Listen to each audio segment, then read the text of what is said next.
बिस्मिल्लाहिर्रहमानिर्रहीम। ऑनलाइन मालूमात YouTube channel में खुश आमदीद फ्रेंड्स। अगर आपको वीडियो पसंद आ जाए तो इस वीडियो को लाइक और शेयर ज़रूर कीजिएगा। चैनल ऑनलाइन मालूमात को सब्सक्राइब करना ना भूलिएगा। बहुत बहुत शुक्रिया। अब चलते हैं अपनी वीडियो की जानिब से।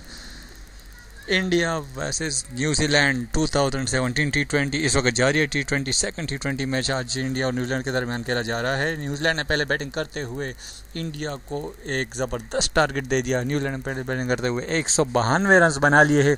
न्यूजीलैंड की जानिब से मुनरो ने बेहतरीन इनिंग्स खेली और सेंचुरी स्कोर की, वो भी सिर्फ और सिर्फ 54 गेंदों पर। इंडियन बॉलर की ऐसी पिटाई की कि इंडियन याद रखेंगे। इंडिया में इंडियन पिटाई, बहुत ही ज़बरदस्त मैच रहा न्यूजीलैंड के लिए। अब तक न्यूजीलैंड ने पहले बैटिंग करते हुए 192 रन बना लिए हैं और उन्होंने ये 2 विकेट पर 192 रन बनाए हैं। मुनरो कोलिन मुनेरो जो इस वक्त न्यूजीलैंड के लिए बेहतरीन फॉर्म में है, उसने इसी साल दूसरी सेंचुरी स्कोर की। इसने इससे पहले ओवल में बांग्लादेश के खिलाफ 2017 में 101 रन बनाए थे और आज फिर 2017 में 104 रन बल्कि 109 रन की बेहतरीन इनिंग्स खेली है। पाकिस्तान के खिलाफ इसकी 56 रन है। श्रीलंका के खिलाफ इसकी बैटिंग 50 रन है। बेहतरीन फॉर्म में नजर आए।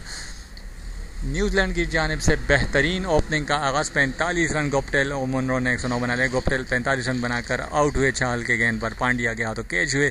उसके बाद विलियमसन 9 गेंदों पर 12 रन। उसके बाद ब्रूस आए जिन्होंने 18 रन बनाए 12 गेंदों पर। लेकिन सबसे बेहतरीन इस मैच का जो नतीजा रहेगा वो किसी के भी हक में हो, लेकिन मुनरो की जानिब से बेहतरीन बैटिंग और इस मैच का मदद वाला कर दिया। उन्होंने 109 रन 58 गेंदों बनाए। सेंचुरी उन्होंने 54 गेंदों पे की थी, जो कि उसकी T20 में दूसरी सेंचुरी है। फ्रेंड्स, इंडिया में इस तरह मार कर अच्छा टारगेट देना बहुत सी टीमों की ख्वाहिश होती है, लेकिन आज न्यूजीलैंड ने उनको एक मरतबा T20 में फिर बहुत बुरी तरह मारा है। इंडियन बॉलिंग बुरी तरह नाकाम रहे।